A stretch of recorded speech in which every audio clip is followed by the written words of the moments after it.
Ստաս հաշի տեղել, սապաս կասի տեղել, մենք կազի անել ենք, որ խորունգ տեղեն ենք, որ խոտ բանալ են, մեշոք տնի։ Մի հատ պաբիկ էր եկել, կապոտի միջից էր զապրավկի տեղը, ընձի կպնդես թե բի զապրավկա են ես։ Տոնկի օթի բալոնի տեր է, մոնդր։ Ինչի համար ես կերել լիքը։ Անդադ հարցնում են ինչքան լցնեմ, ես ասում եմ լիքը լցեիք։ Ամենաշատը պատալով պետք է 250-ից ավել չլցեն։ Տեղ գիտեմ 270 էլ են լցնում։ Անվերահսկելի շուկայի տխուր հետևանքները,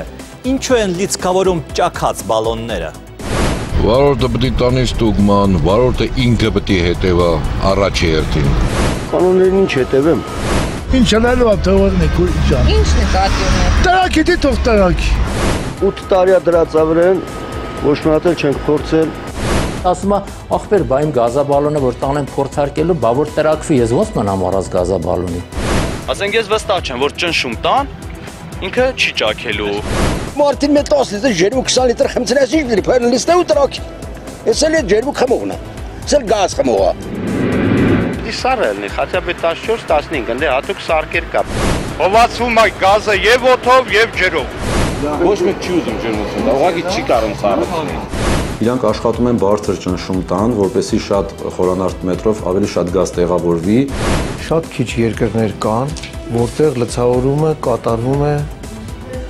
այնպես ինչպես Հայաստանում։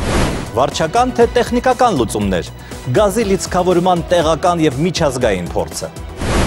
Вот такой берется обычный наш։ Հենց այսպես վերցնում ենք գազալցավորման այսպես ասած ատրճանակը։ 5 դեպք վերջին 20 տարիների կտրվածքով։ Արգենտինայի ցուցանիշն է։